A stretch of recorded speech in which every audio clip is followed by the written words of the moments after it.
Second ballot, which has consolidated dispatch on the ballot, and we have Sheriff Fuller here, who's going to give a presentation. So can we welcome Sheriff Fuller?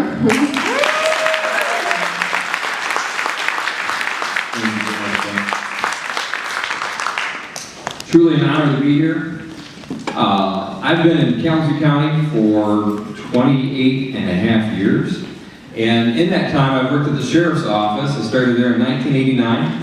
And then within 2 years of starting there, I started working in the dispatch center.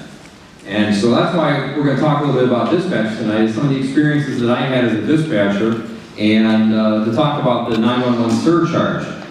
That's what's actually on the ballot, is a 911 surcharge as opposed to consolidation. Consolidation's happening. Consolidation is something that has been part of this county's DNA for a long time. We've worked hard to consolidate a lot of different services. Through our work here in the county, the law enforcement community has consolidated in many different ways. And this is just the next step in doing these things that are going to provide a better service for our citizens and make it something that's going to be ready for the future. And that's what our goal is. So when I started, I was a deputy in the jail for 2 years, and then I ended up in dispatch as a deputy for 4 years. And I know that during those 4 years, I heard no less than hundreds of times that we're going to consolidate and that we're going to start saving more lives by shaving seconds off times of calls. Well, that was great, and I was very pleased back then to hear that, and I had all these different cases that throughout my career I could point to that said it didn't work the way I wanted it to. It didn't shave those seconds, and we had too many barriers in our way to help our citizens. And it bothered me the whole 4 years that I was a dispatcher. So I decided that if I was lucky enough to become your sheriff, and thank you, I was going to work towards making this a better system to save those lives, shave those seconds. So we started the consolidation talks again back in 2008 and 2009 and 2010. And started getting steam. More people said that they wanted to be part of this. And when we did this, we all heard one community as the outlier in all of these efforts. And it was always Portage. And, you know, I do not like calling out a person or an organization, but I have to in this case, because they came around. So I say thank you to Portage for being part of this team. Thank you to Kalamazoo. Thank you to Kalamazoo Township. Thank you to Western Michigan University. All of these people I just mentioned have their own 911 dispatching centers. And of all of us, we decided it was much more important to put aside differences, to put aside different ways of doing business, and to think about our citizens first. And so that's what we've done. We like to believe that we've come up with the best solution to this, and that is the 911 surcharge. Kalamazoo County is one of 5 counties in the state of Michigan that are not currently having a raised surcharge to pay for all of the operations. Kalamazoo County is also one of the counties in the state of Michigan, one of the 5 counties in the state of Michigan, that has more than 2 dispatch centers for the entire population. Most of them have 1 dispatch center for their entire county.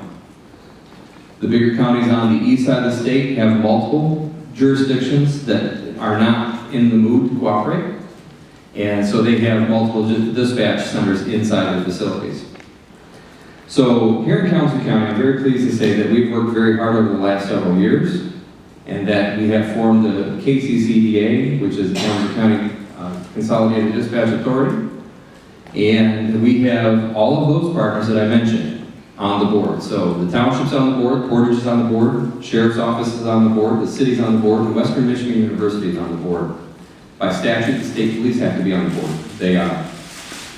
We also added the townships because we felt that there were so many townships that have such a service through the fire departments that we provide 911 dispatching for, that they needed to be part of this. We also added the medical control because we know that if you're going to send a fire truck to take care of a medical emergency, you're sending an ambulance also. So they're on the authority. And so this is a large group of people that have worked very hard throughout many different committees to form this plan. What you'll be asked on May 2nd is a specific question. should we raise our 911 surcharge from the current 42 cents up another $1.88 per phone line to pay for these services? And we're asking yes. When we talk about that, it's important to realize that this is something that is going to be a countywide system that ultimately will shave those seconds that we talk about. Because today, when we call 911, our phone can bounce to a different jurisdiction depending on how close to a line we are. I could be on West Main's Hill and get a 911 call in through my cell phone that went to the township for some reason, because of the angle or because of where my car is located or because of the busyness of the system. So what happens from that point is generally that 911 dispatch will be transferred right to the city by the township dispatcher. When we look at that, we go, why? Those are seconds. Why does that dispatcher have to do anything other than dispatch that call?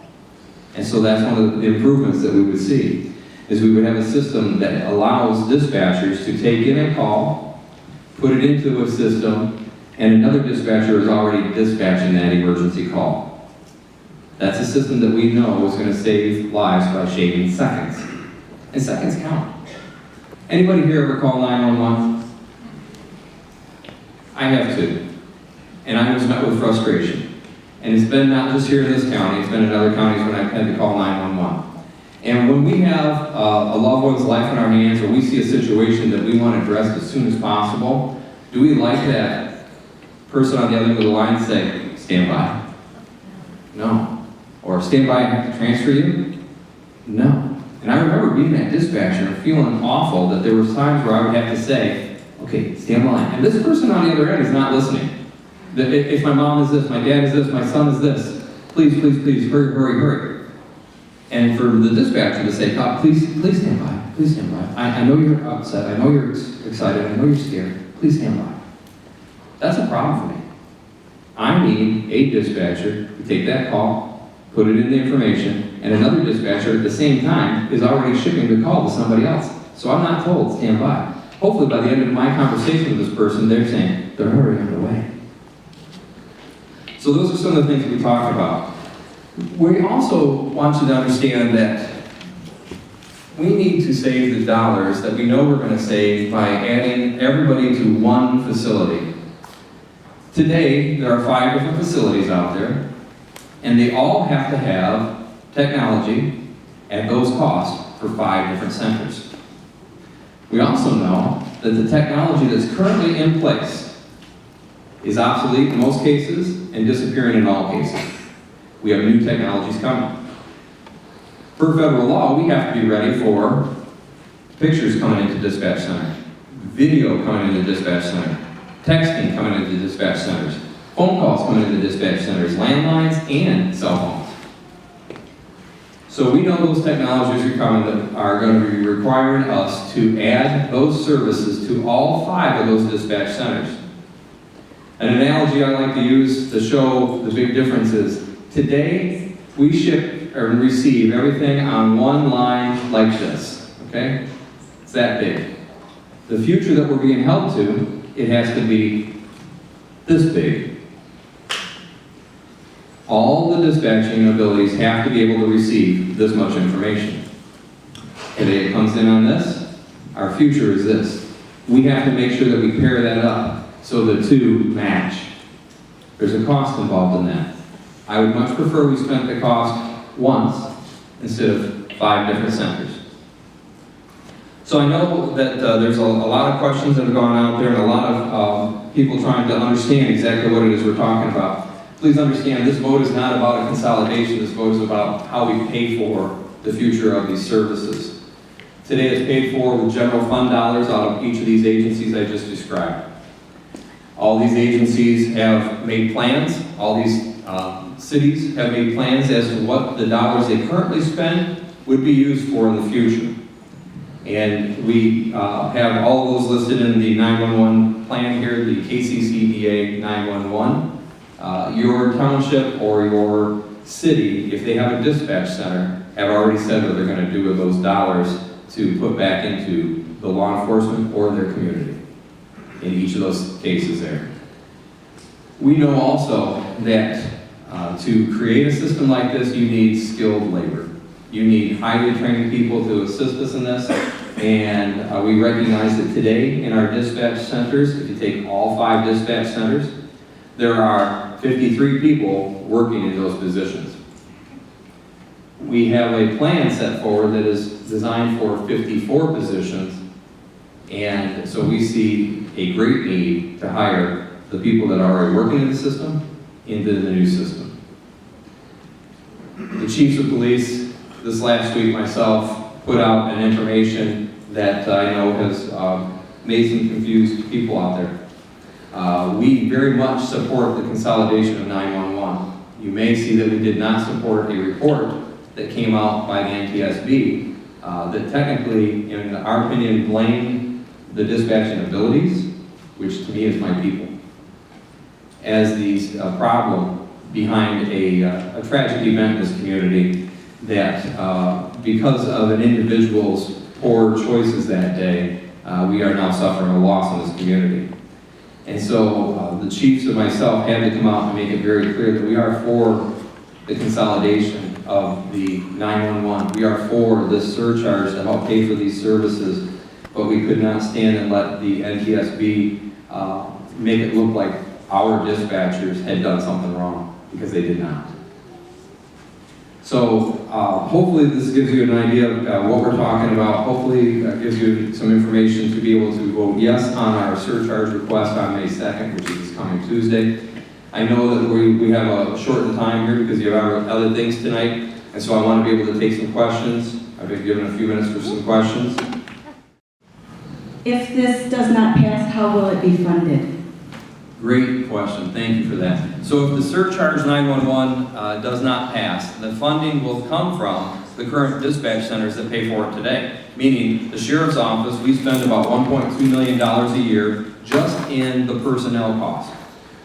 That doesn't include the costs that I spend on the fees associated with all the technologies. Doesn't include the rental fee that we pay in the space that we're in. And it does not include a supervision cost or any of the ancillary costs that everybody hopefully understands is involved with having personnel. So those costs will come out of the sheriff's budget continued. They will come out of the city's budget for their police department continued. The townships for their department continued. Portage, same way. Those costs will still come out of those police agencies, or in Portage's case, they pay for theirs on a general fund also. So when we talk about what we have designed the dollars that we currently spend in the system to go towards, the city has made it clear that they are going to put on 18 more police officers. The township has made it clear that they're going to refund the monies back into their community policing. Portage has made it indicated that they may return it to the citizens. And ultimately, Western's isn't handled the same way. Theirs is paid through different set of taxes. So we know that, like in the sheriff's case, one of the things that we do plan on is, I also run a jail. And in that jail, we have 400 inmates on a regular basis. And the cost for medical care in the jail world, since just becoming the sheriff, has gone up significantly. But over my career, it has gone to the point where we have 70% of our population inside the jail on medication. And that's medication that we as a county have to pay for. We also have a need there for more nurses. I would like to be a 24/7 nursing operation. I basically have a village of 400 people inside my facility day and night, 24/7, 365. I would like 24-hour nursing. One of the things that we are looking to do with these dollars is to finally get that nursing I'm asking for.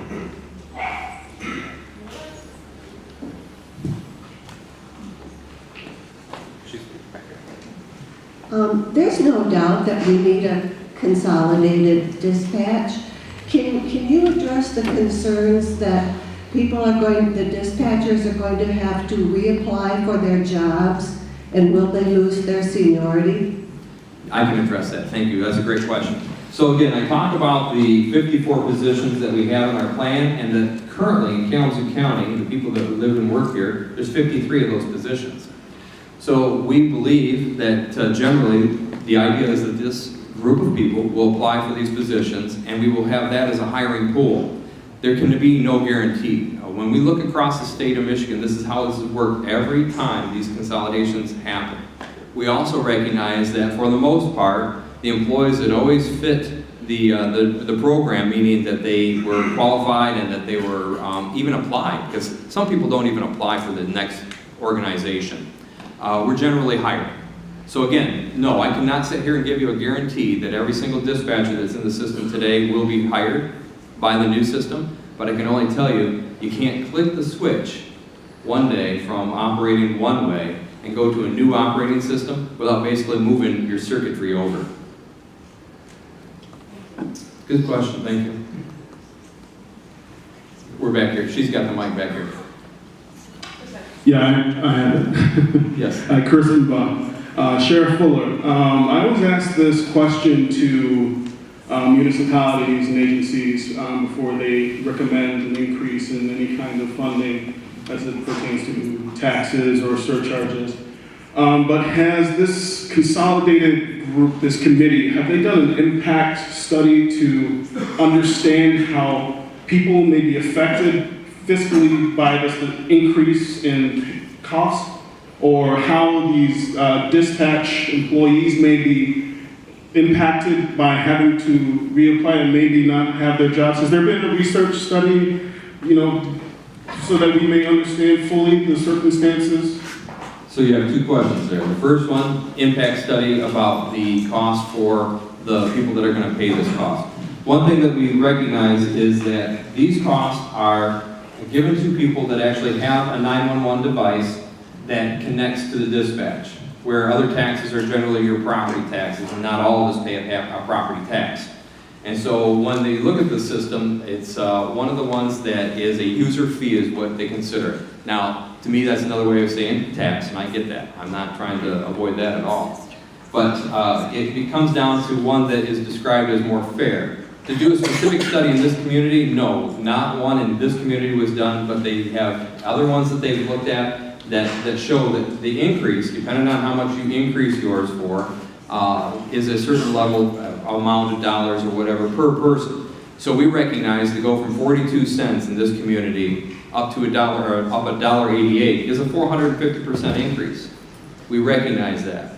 But it comes down to, it's also the true cost of actually operating. The cost that we've put forward to you to put this together is actually a true cost.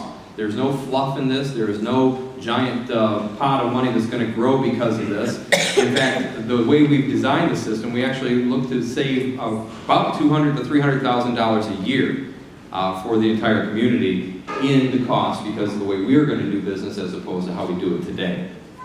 Ultimately, again, there has been no specific study to talk about what it means for the dispatchers to have to apply for a new job. And that's been one of my great concerns the entire time. And so every time we have these meetings, every time we have these conversations, I make it very clear that I grew up in the FOP. I make no bones about it. I grew up in the FOP, and they're my brothers and my sisters. And as your sheriff, I've done everything I can to make sure that these people are treated fairly and that they are taken care of in a way that shows them respect. And that's one of the things that has been made very clear to the entire board. And I sit on that board. I'm actually the clerk of the board. And everybody to the board understands that we have a goal to make this system as smooth as we can from the transition to today to tomorrow. So hopefully that can answer that as best as I can, but we didn't give, did not do a specific study asking what the impact would be for our employees. So in regard, you said that there were maybe other impact studies. Were there impact studies done on counties of considerable high poverty and of diverse communities, ethnicities within that same regard? And if so, could you please refer to where we might find them? Well, I can only tell you I don't have the specific studies. I know that they have been done and that they have been looked at. Our executive director has been one person that's looked at these things, as well as certain board members. I have not looked at any of the specific reports, other than the fact that I'm told that they are there. I'm very pleased to know, though, that, again, in Michigan, this has been going on for 15 years. And in that 15 years' time, I know I've talked to other dispatchers in other places, and I've made it very clear to them my entire time, asking questions. In fact, I went to a training probably 20 years ago when I was a dispatcher in the Detroit area, and we trained with 911-centered dispatchers that had consolidated.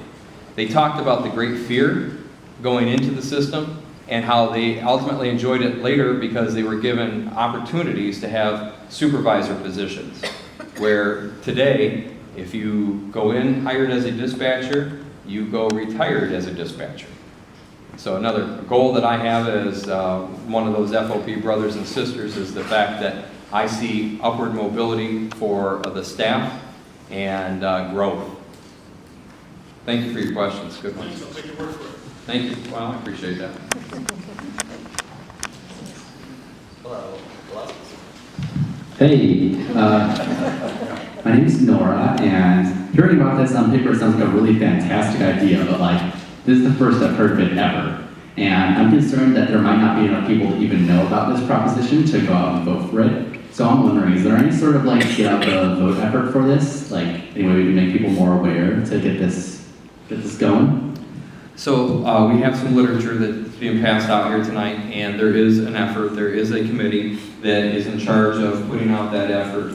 And so the literature's out there. We've had several conversations in the community, much like this one here, and as well as some radio commercials and talking on different radio programs. Public Media Network did a great thing for us and sat down with Mr. Troyer, the executive director, asked him specific questions, very much like what we're doing here today. And he's on the Public Media Network. If you typed in on their network, KCCDA, or just 911 dispatch, that'll pop up. Or if you go to our website, we've also put that on there too.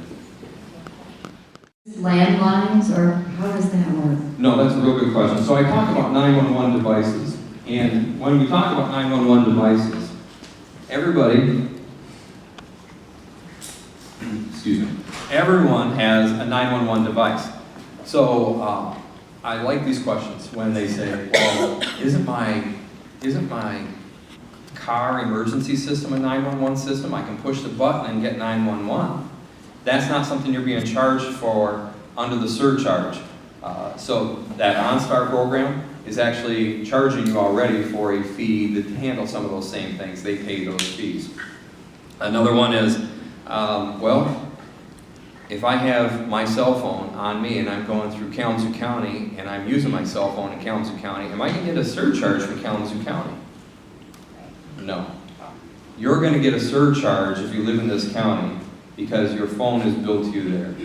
Say you have an iPad. You got an iPad and it's got some ability to talk to the internet. That is not a 911 device unless you specifically set it up to do so. The phone line attached to your iPad or your computer is not one that gets charged for this. There's also discounts. And I don't think anybody here in the room is going to qualify, but if you have 10 phone lines or 10 of these 911 devices, you are charged the fee per phone line, but after that, you're charged every 10 one fee. And that's designed for big businesses, corporations, and other places that have 100 different phone lines. Okay, we have time for just two more questions because we do have John Cross from the Fraternal Police who wants to say something too. I'm just a little confused. I heard you say what it's not, but I don't know what it is yet. So this $1.88, and in addition, is that a monthly fee, or and is it? Yes. Is it on landlines and cell phones? I just don't know what it is yet. Understood. It is. So if you have a home phone, like in my wife's and my case, we have a home phone, a cell phone for her, and a cell phone for me. That's 3 charges. Today you're paying the 3 charges for those same lines. You're paying 42 cents per phone line. So this fee exists, and to increase it, we have to come to the citizens and ask them for that. Is that monthly? It's a monthly, yes. So monthly you're paying 42 cents per phone line, and the future will go up another $88. Okay, we're gonna Take one more question for Sheriff Fuller and then we're My concern is the dispatchers. Will they be paid at the same rate if they get rehired? Will the people that don't get rehired lose their pensions? This is kind of a big shakeup for a lot of people, and I want to make sure that people are being taken care of. So again, I go back to my FOP days. This is something that I've asked these questions as well. And when it comes down to what we have is a future pay scale that's been produced. The future pay scale shows that most of the people that are currently employed are well within the dollars that we're predicting that they're going to make, they already make. There is a percentage that doesn't currently show that. But at the same time, we've reached out to the unions, and remember there's 5 different unions in this, or this system here, and asked them to start talking to us. We can have conversations about some of these things and negotiate some of those things for the future. So it's very important that as soon as possible, the unions are talking to us. Now, we had a meeting, and so if you talk to the different players that were at the meeting, meaning the different unions and Mr. Troyer, it was good to lukewarm to, it could have been better. So, and I would expect that, especially for the first conversation between a group of people that have a lot of emotion wrapped up in this, meaning our dispatchers, because they have unknown. And that's something that we're trying very hard to help them understand, to tell them these answers. And you have another group of people that are trying to do the business for the county that take care of the citizens and the dispatchers at the same time. So that's why I'm glad that I'm part of the team. I know, I'm sitting here looking in the audience. I have Ron Reed, the township supervisor. He's part of the team. I can tell you that Jim Ritzema from the city is part of the team. We all have been saying the same thing. Our employees mean everything to us. And so we're working hard to try and take care of them. Thank you. Thank you very much, everyone. We as ProKzoo are not taking a position at all on this, okay? At all. I think that everybody needs to make up their own mind for this.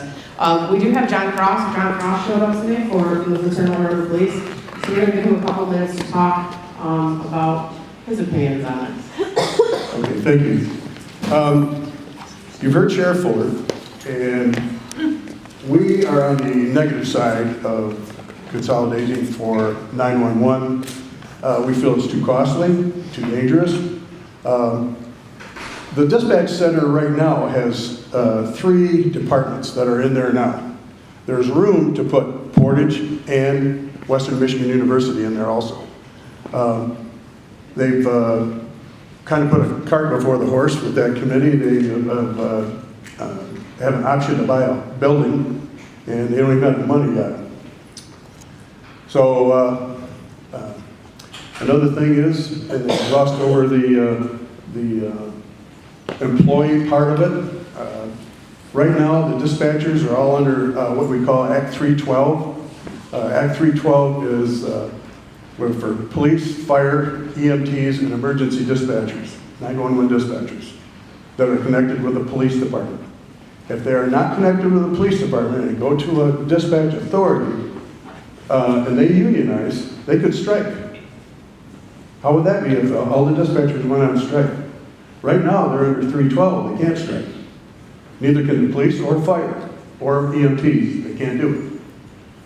It's compulsory binding arbitration, which means if you come to a contract impasse, an arbitrator comes in, each side gives their best case scenario that they would like.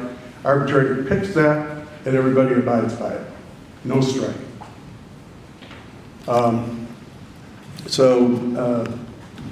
I just think that the no vote is really the best in the best interest of the county, the city, township, and we are here for any questions. Sir. Bottom line is service. Do you think this new approach will offer better service than what's presently in place? No, I don't, because your call will go to a call taker in the new program. It won't get to a dispatcher. You'll have to call a call taker who will take your information, disseminate it to a dispatcher, who then disseminates it to a car. How can this be more efficient when you're putting one more person in the mix? They have yet to explain to me how that's more efficient. Explain, what is a call taker? A call taker is when you call 911, you will get a call taker, you will tell him what your problem is, he will then disseminate that information to the dispatcher, who then sends a car. The call taker doesn't send the car. And right now, there's been instances where people have broken into houses, and maybe the person's on a cell phone, and is hiding in a closet, and they call 911, they're talking to a dispatcher. Okay, the dispatcher says, okay, I got a car 2 blocks away.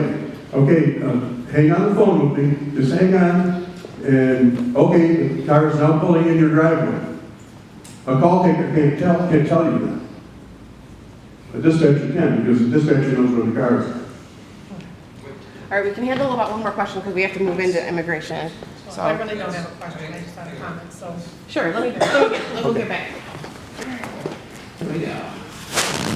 This is good policy stuff. I'm just trying to wrap my head around this. You just used the old example of what we have now to try and say, no, we need this system, rather than try and streamline it, make it better. So I'm a little hazy here. It doesn't sound honest. So it sounds like the old guard is trying to keep things the way it should be, the way it always has been. Thing is, I don't know. I was a medic in the military. If you can shave a few seconds off, even just a few, on any call, that actually benefits the community more, because that person will still be alive, will still be able to have an income, rather than have that person in the dirt. Well, it's just a no-brainer that, look, I get it. The Fraternal Order of Police, if I recall correctly, supported this president. A lot of us don't here. And that was a bad call. So, if you're making this about taxes, about having to pay a little more, and granted, 4% is not small potatoes. What are 4%? It's 400%, but you know what? 450%. I'd happily pay $10 for each line if it helps save lives. Gladly. Well, we've looked at it with the dispatchers, and we feel that it does not streamline it.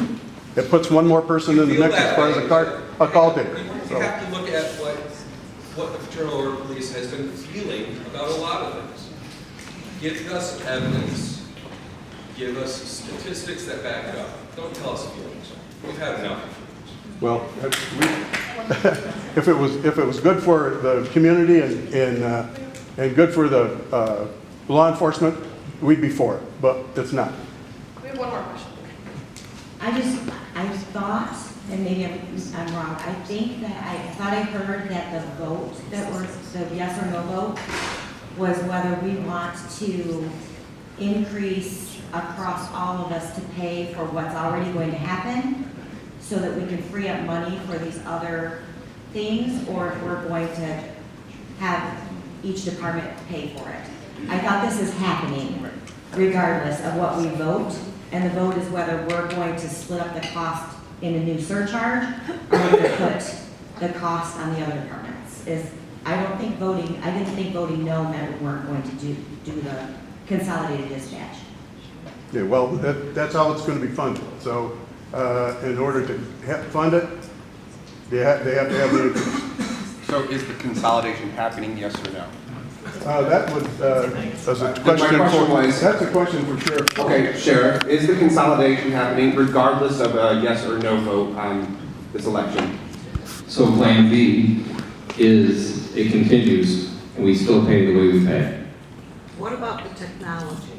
So the technology is one of our concerns. Again, that is changing. We all have to go towards the change, and I again want to do that once as opposed to 5 times. So for the seconds matter, what I want to know is if somebody votes no, you can't say they're voting against seconds matter, right? Because this is already going to happen.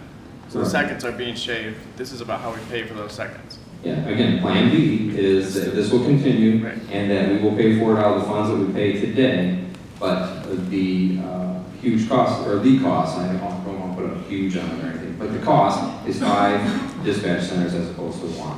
So all this This is technology, the first time I've heard about Plan B. No, I've said this several times, Sean. but what about all this technology, each individual? So isn't there gonna be an increased cost overall? Yes. You pay for it now, or you can pay for it later 5 times. Right. That's huge. And again, I appreciate the analogy back there. The seconds do count, and we have a system that nobody in this community has worked within. And I recognize, again, I recognize the fear, I recognize the uncertainty by my brothers and sisters in the FOP, but I'm hoping to help our citizens understand that this is merely trying to save us technology dollars, be prepared for the future, and make sure that the new call-taking system in the future is streamlined. State of the art. All right. Here from JFON, we have Raquel Owens. Raquel, this is Raquel. She is the interim director of JFON. And we also have Katrina Podolsky, who is the staff attorney. So let's learn about some immigration.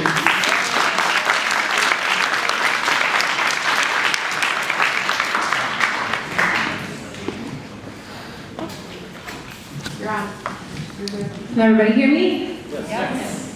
Hi everyone, thank you so much for coming out tonight to learn a little bit more about immigration and specifically what's going on in our community. Again, my name is Raquel Owens. I'm the interim director of Justice for Our Neighbors. And it's fitting that we're at K College because we're going to get a little lesson tonight on Immigration 101. So what is Justice for Our Neighbors? We're going to give just a little background on what we do and then I'll jump right into immigration. We're a ministry of hospitality that welcomes immigrants through several different ways. Advocacy, providing affordable and high quality legal assistance, and offering education to communities of faith and the public. We are a nationwide outreach. In Michigan, we have several sites, but as you can see up there, we have 41 clinics nationwide. And each clinic is responsible for their own funding. So in Michigan, we have a site in Grand Rapids, Kalamazoo, and in Traverse City. We help serve our communities through providing service for underserved. That means that the clients that we're working with fall 200% or below the poverty line. We employ 1.5 full-time immigration attorneys right now. We have 1 in Grand Rapids and a part-time attorney assistant in Kalamazoo. And then we also have Katrina who will be speaking. She splits her time between Grand Rapids and Kalamazoo. So as we look forward to this coming year, we're hoping to bring her on full-time in Kalamazoo. Then as you can see some more, we do advocacy, and then volunteers are very crucial to the work that we do. So if you're interested in volunteering, please approach one of us after we're done. At JFON, we work primarily with humanitarian cases, which we'll go into in a little bit, family reunification, refugee green card applications, and U.S. citizenship.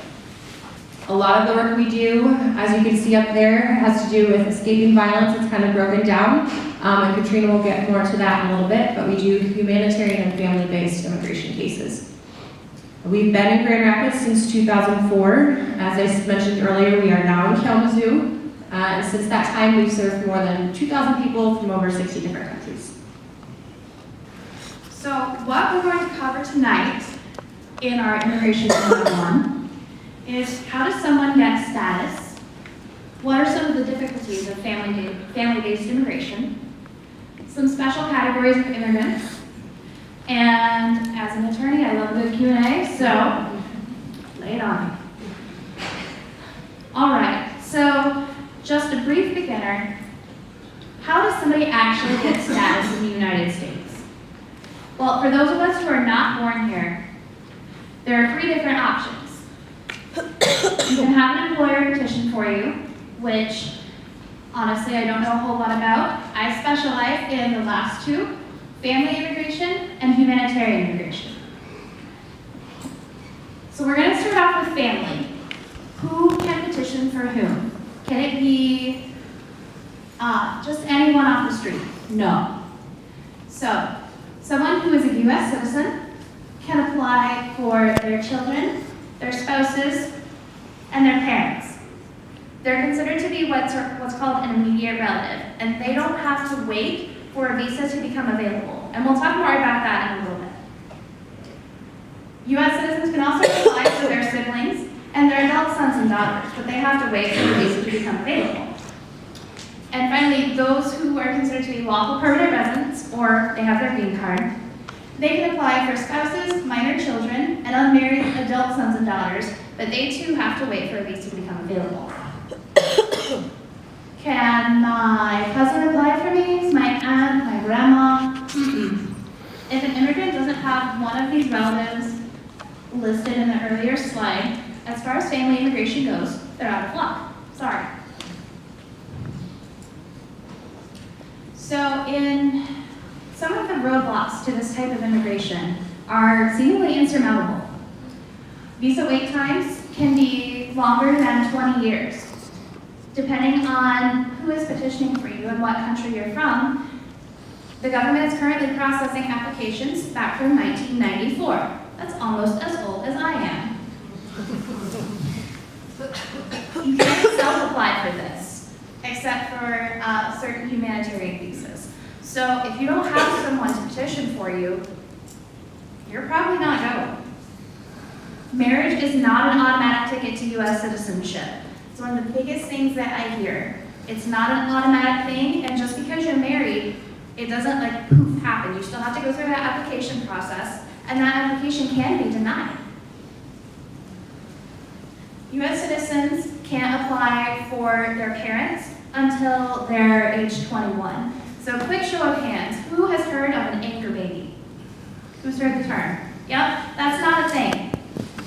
So, as the law says, US citizens can't apply for their parents until they turn age 21. So for 21 years, there is no way for a parent to get immigration status through their child. So we talked a lot today about waiting for a visa, but what is that? So in order to immigrate to the United States or adjust status to get a green card, an immigrant visa has to be available.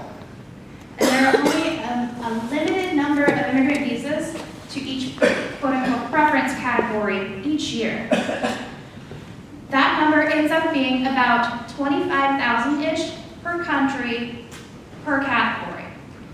Now, it might seem like a lot, but when you consider the fact that those numbers don't change for some of the higher subscribed countries, like China, Mexico, India, the Philippines, it doesn't seem very fair. Especially considering that there are countries who don't even use half of this. So each month, the Department of State publishes the Visa Bulletin, which shows the processing dates for various preference categories. That's where I pulled that 1994 date from. And if you're ever interested, you can go to the Department of State and find the Department of State's website, find the Visa Bulletin, and take a peek. It will astound you. So, some more roadblocks to family-based immigration. If the person is already in the United States, entered unlawfully, and has been unlawfully present for more than a year, they can't adjust status in the United States. So they have to leave, go back to their home country to interview at the consulate there. But if they leave, they trigger a 10-year bar, that they cannot come back for 10 years. Doesn't make a whole lot of sense, right? So there is a waiver available for that. But the immigrant has to prove that their spouse, family member who is petitioning for them would suffer extreme and unusual hardship. This means they are taking care of their both parents who both have cancer. Like, this is not run-of-the-mill, oh, I'm going to miss you a lot, the emotional strain. No, it's a lot. It's very hard to prove. So this provisional waiver is only available for spouses. And it's only been available since March 2013, so at least there's that. If an immigrant's family member applied for them before April 30th, 2001, and this is the day set forth in the laws, it seems arbitrary, but it's really not, they could pay a penalty of around $1,000 and stay in the United States to adjust under a different section of the Immigration and Nationality Act. Have I confused you yet? Good, me too. All right, so now we're going to talk more about the humanitarian stuff. These are the different types of humanitarian things that my office does. All right, so we're going to start off with a brief overview of the Violence Against Women Act, or VAWA. This provides remedies to spouses of, battered spouses of United States citizens and green card holders. There's also something called the U visa. This is available for victims of the more serious crimes who cooperate with law enforcement.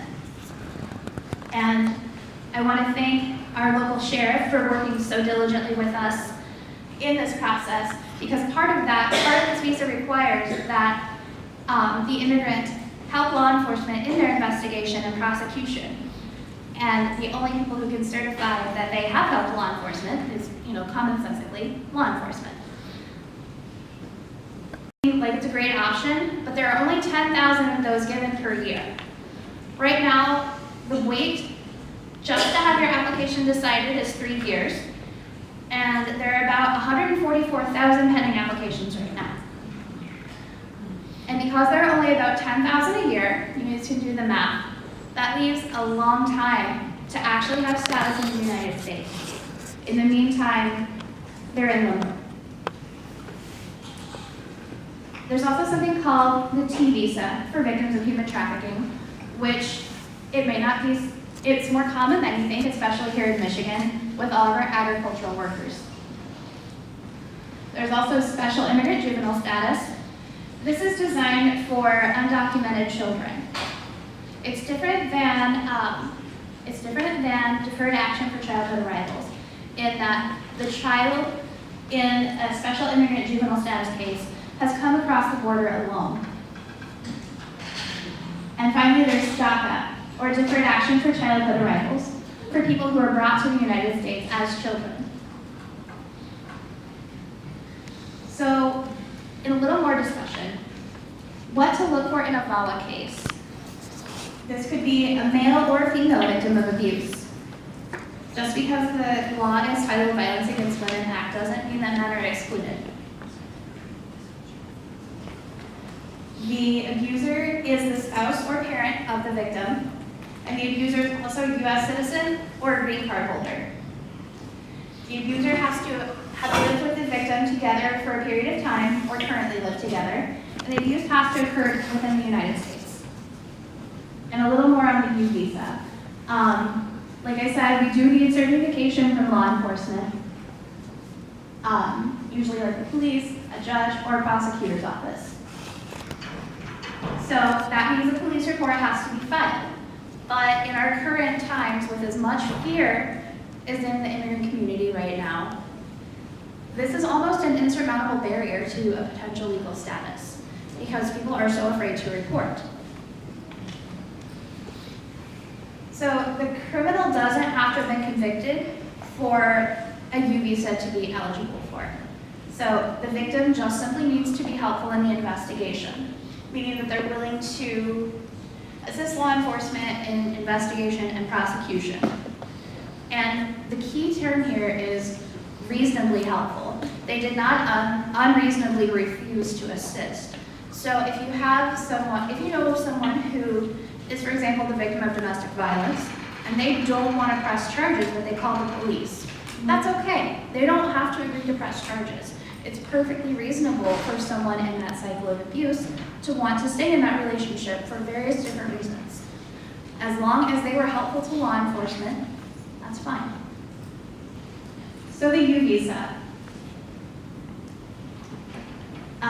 They do have to be the victim of a crime. This can be domestic violence, rape, sexual assault.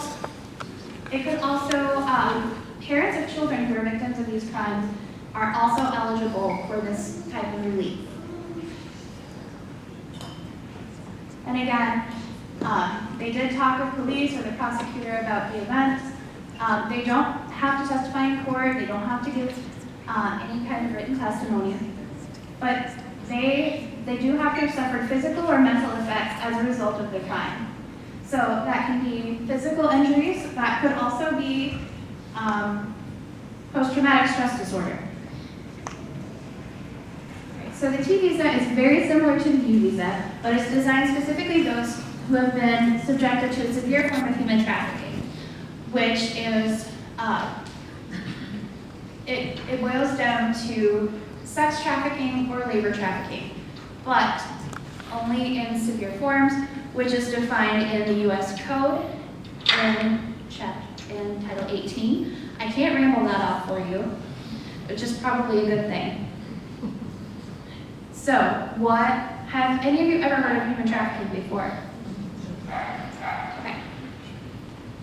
So, it is the recruitment, harboring, transportation, provision, or obtaining of a person for the purpose of commercial sex acts or for labor or services through fraud, force, or coercion, where the person induced to perform, or where the person is under age 18. So, these are generally less common to encounter, but it does happen here in Michigan. The individual could be forced to work in the sex trade or forced to work against their will. Their documents and pay could be kept from them until whatever debt they owe is paid off. Or the individual, the qualification here is that the individual has to assist law enforcement in the investigation or prosecution in this case. Special immigrant juvenile status. This is a way for abused, abandoned, or neglected children without legal immigration status to stay in the U.S. lawfully. These children are called unaccompanied alien children, or UACs. So, who exactly can be considered a UAC? Aliens under 18 who come to the U.S. without visa or overstay, and they don't have a parent with them. Most UACs in Michigan have been apprehended by Immigration and Customs Enforcement, and they're in foster care as part of their detention during removal or deportation proceedings. Some UACs have not been detained by ICE, though. They may be reported to Child Protective Services, someone else may apply for guardianship for them, and even though they're not necessarily under ICE custody, they can still apply for this form of relief. So before they apply, they have to go through some form of state court to make special findings. This includes that they are a ward of the court in some way, shape, or fashion. So that could be foster care, that could be a custody petition, it could be guardianship. And it also has, the court also has to find that the return to the child's country of origin is not in their best interest. And you have to start this case on or before the 18th birthday of the child. Otherwise, you will not be able to win this form of relief. So some general pointers on this one. A child who's under 18 doesn't have immigration status. It could be someone in foster care or living with someone who's not the parent or their legal guardian. They may be living with a sibling or an aunt or an uncle. Or the child is with their parents, but the parent is abusive or neglectful to the child. Okay. How many of you have heard of the DREAM Act? Okay. So, how many of you know that the DREAM Act never passed? That it's not a thing? Okay. So, President Obama, by an executive order, gave us DACA, Deferred Action for Childhood Arrivals. These are the qualifications for someone to be able to apply for DACA. They have to have entered the United States before June 15th, 2007, before they turn 16. They have to have continuously lived in the U.S. since that date, and they have to be under the age of 31 as of June 15th, 2012. They have to have a diploma or a GED or still be in school.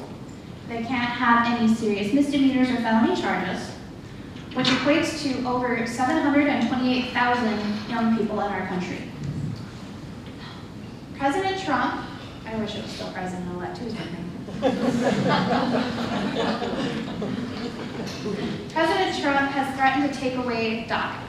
He's flipped back and forth on it, but with his new enforcement priorities, our organization we are not encouraging people to file for DACA until we get a better idea of what the president is going to do.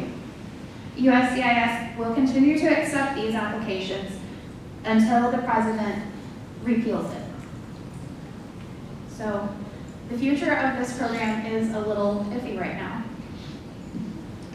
So if you know of someone that you think could be in need of our services, you can call our office in Grand Rapids at 616-301-7461 or our office in Kalamazoo at 888-718-7775. Our legal assistant in Grand Rapids speaks Spanish, as does the other attorney in Grand Rapids. Hablo español muy, muy mal, but I'm learning. That means I speak Spanish very bad. You can also check out our website at jfonwestmichigan.org. Does anyone have any questions so far? Applications, and you say legal status or status, that means anything, any kind of papers. So it just means not undocumented. Right. Yeah, and the biggest thing that I want to clarify is that human beings are not illegal, and that entering the United States in a way that contravenes immigration law is not a crime. Immigration law is civil, therefore there is no criminal activity involved with that.